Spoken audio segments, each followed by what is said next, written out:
Got a little drama going on here. It's not always easy when you're trying to keep a family together, as we heard in the Dirt of the Day with Dave Grohl's wife trying to forgive him for his continual infidelities and fostering of children outside of the marriage. But then, like Jay Bird said, she looked at her bank account and remembered that she didn't make any of that money. Yeah, I kind of think he got off pretty easy, to be quite honest with you. He did. She seems like she's really sweet and kind and a lot sweeter than me. Yeah, let's just hope Dave can reform himself this time. And, I mean, who knows what kind of agreement some of these celebrities... You just never know. You never know. Yeah.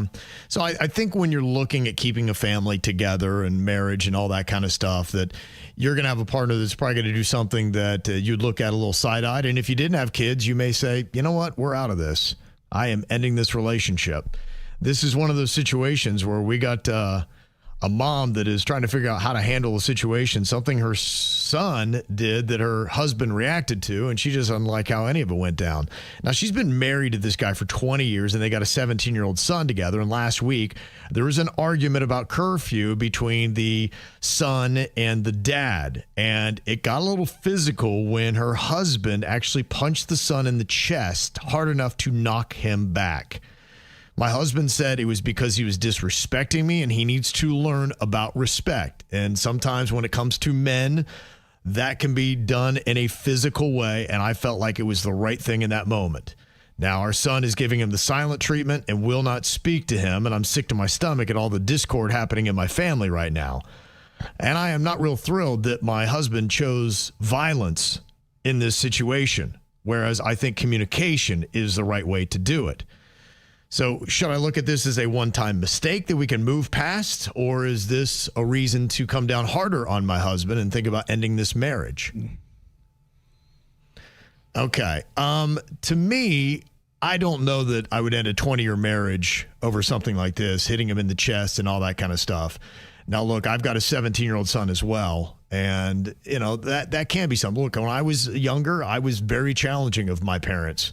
Oh, didn't you have a mullet at one point during your teenage years? Yes, I did. You deserve to be punched in the chest. I did. I mean, you can't wrangle that thing. I did. Looking back on it, I wouldn't argue it. I'd be like, yeah, I could probably deserve it. If your dad punched you, like, I get why he punched you. Yeah, now I look back at me going, yeah, you know what? I do get it, because, you know, sometimes you can talk all you want. I think everybody thinks in this perfect world, you just pull a kid aside and you go, now let me just tell you why I'm disappointed in you.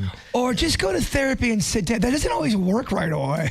No, it doesn't. You know, look, I agree with her in the sense where I don't think that violence is the answer, and I wouldn't lash out.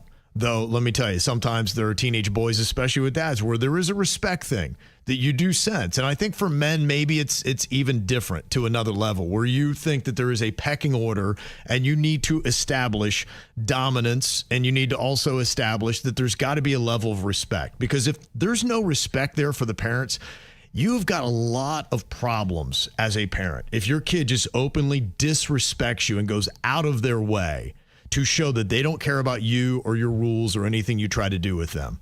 So I don't know what has happened up until this point, and I don't know what that conversation was like. I don't condone it, but I don't think I would end a marriage over it. Well, it sounds like this was the first time, too. Yeah, it does. Yeah. And look, I think there are some times where, because I've got 2 boys, 1 girl, and they're all different children. And sometimes there is a parent that is probably better to speak to them to get their attention than the other. And sometimes you got to lean on that. And depending upon what's happening here with this situation, if you have a 17-year-old son that is fighting authority and he is disrespecting his father openly to his face, that sometimes there might be something that he would take as a parent to try to correct that situation. I think we talk about this as a family. We try to figure this out. To end a marriage over this, I've seen people they get frustrated and do stupid things, and I don't think they're a bad person. And then they feel bad after what they've done. Would you, if Panda did this, not Rocco at this age, but let's say Rocco is 17, being a hellion, and Panda, who's very peaceful, he just all of a sudden hauled off and punched Rocco in the chest because Rocco just was being disrespectful. Do you end the marriage over that? No, I would not. I think just like what you said, though, you got to sit down. You got to have a family come to Jesus, talk about it, and everybody's got to own their mistakes. Everybody's got to fess up and apologize. Yeah. And then we try to move forward. Yeah, I think that's it. But I am kind of curious if there are other dads out there. What do you do if you have a teenager that is really being disrespectful? Punch him in the chest. And then drink some whiskey. And you've tried conversing, you've tried punishing them in other ways. Yeah, what do you do? Because I know where I'm from, it's not unusual. There were always dads, and you knew that. That was just, I grew up in an era, and I grew up in a part of America where it was commonplace, where your dad would whoop your behind physically. And I remember many times seeing my friends getting worked over by their dads. Oh, I've seen it happen too. And we just said, we didn't think it was any kind of abuse or anything. We just said, well, he put him in his place. Back in the day, you'd see it on the baseball field. If a kid was acting up and the parent didn't like it, it just, whoosh, shut up and go back to your position. Yeah, I got to tell you, in the 2 times that I saw it happen that I remember vividly, I think the kid asked for it, and I don't remember the kid doing it again. And it wasn't an abusive situation where the dad was continually doing it. It was a one-time thing where the kid came at him and he wanted to challenge the throne. And the dad's like, oh, yeah? And he got his butt whooped. The kid did. And the dad's like, all right, you going to try that again? And he's like, no. Now, some of the comments that we got in the KBJ TV chat on YouTube, Swag said, that is abuse, and you need to protect your child. I would call the cops right now and file a report. If CPS finds out you didn't do anything, you will be held accountable too. So she's saying get the police involved. Oh, my. Wow, that's big.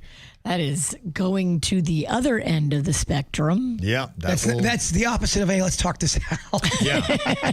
You're going to the jail. Mm-hmm. Shay said, sometimes you have to show the kids what's up. And so the complete opposite of the last. Yeah. There's some people that do believe that, sometimes, it's not ideal, but we've taken away all physical discipline in our society, and sometimes it is needed. Now, Stephanie said the dad is wrong. An apology is what should come on deck, and that feels right. But she said, look, if you have to hit for respect, then it's not respect, it's fear. And I would tell you that there are some dads who would probably be like, yeah, so sometimes fear is good. Because if you can't respect, you're going to fear him. And you got to know who is the alpha dog in this family, because teenage boys, sometimes they will not listen. And you will tell them, be like, you're not going to go out and you're going, yeah, I'd like to see you physically stop me. And they just will take it and they'll do whatever. I remember a snot-nosed kid, one of the kids that got a beating, he took $10 out of his mom's pocket. She said, don't take it. He wrestled her to the floor and took the money out. And the dad threw him across the room. He wrestled the mother? Well, I mean, he wrestled the money out of her pocket. Dad threw him across the room. Out of that point, though, you're kind of protecting the mom. If there's the kids attacking the mom at that point. Yeah. So Dang. That was one of the instances I saw. Oh, my gosh. You had to be a little bit scarred from that. And did everyone just kind of... I was like, oh, my gosh, what a show that was. I didn't like the kid anyway, and he was a jerk, so he deserved it. Part of you was quietly happy. It's like, go dad, that was You were great. cheering for the dad. I'm like, don't stop now. You got him. Teaching kids it's okay to hit if you're in a place of power as a parent. He may take that energy later into a relationship himself and lay hands on his person that he's with. So that's Stephanie's thought on that. And like I said, I feel like the physical thing absolutely is always a last resort, and I hope it would never come to that. But I guess that is my question, is that I think we're all sometimes going light on these situations. We're a situation where you have a kid that is physically trying to wrestle money out of a mom's pocket. And look, he wasn't trying to hurt her. He was just, he wanted money. And she's like, you're not getting money from me. She's like, you've had enough. And he's like, nope, I'm going to take, I know you got money in your pocket. Duh. So what do you do at that point where, people would be like, we need to sit down and talk this out. No, sometimes you got to toss somebody across a room to get some attention. Well, if someone's kind of, on you, I don't care if it's your kid or if it's a person that breaks into your house. If they're going and touching somebody they don't want to be touched, you got to get them off that person. Yeah. I'm sorry. You're teaching your kid you're allowed to touch anybody at that point. His own mother, too. I mean, that's pretty low down dirty. Try doing that out in public and see what happens. Yeah. Now, somebody's asking, I've never laid hands on the kids. I've never done anything like that. I'm very fortunate. But like I said, I've been an eyewitness to situations that if I were the parent in that situation, I don't know what I would have done. And if one of the kids ever got to the point where they're going to wrestle money out of my wife's clothes that she has on, they've chosen to get physical. And so at that point, if you let that kid and you don't meet him with a little bit of physicality, then I think the kid is just going to run roughshod. I would love to see one of your kids try to get money out of your wife's pocket. No, what would happen? They try to get money out of my pocket, and my wife would throw them through a wall. And then take your money. And then she'd come over and I'd be like, here you go. Kevin That's how it works Ralston at will my be house. playing the role of the wife on the floor with the money in the pocket. You kind of have the easier part in that role. Absolutely. It's all good. Now, the one thing that somebody did say is that, if you do have any kind of discipline that gets to that level, it always needs to be done with love. The kid needs to know that you still love them, no matter how aggressive things might get. And look, there are confrontations that do happen in families where it's not ideal. It's not pretty, and you wouldn't want anybody to see it. I know, ask Brad Pitt. Jolie's still going in on that. Whatever happened on that plane ride? Yeah, it was bad. So, yeah, it can happen. But that's most people's feedback is that, it can never get physical to that level. And I don't know, man. Calling the cops on this kind of situation, boy, that would, I don't know what kind of added attention that would invite into the family.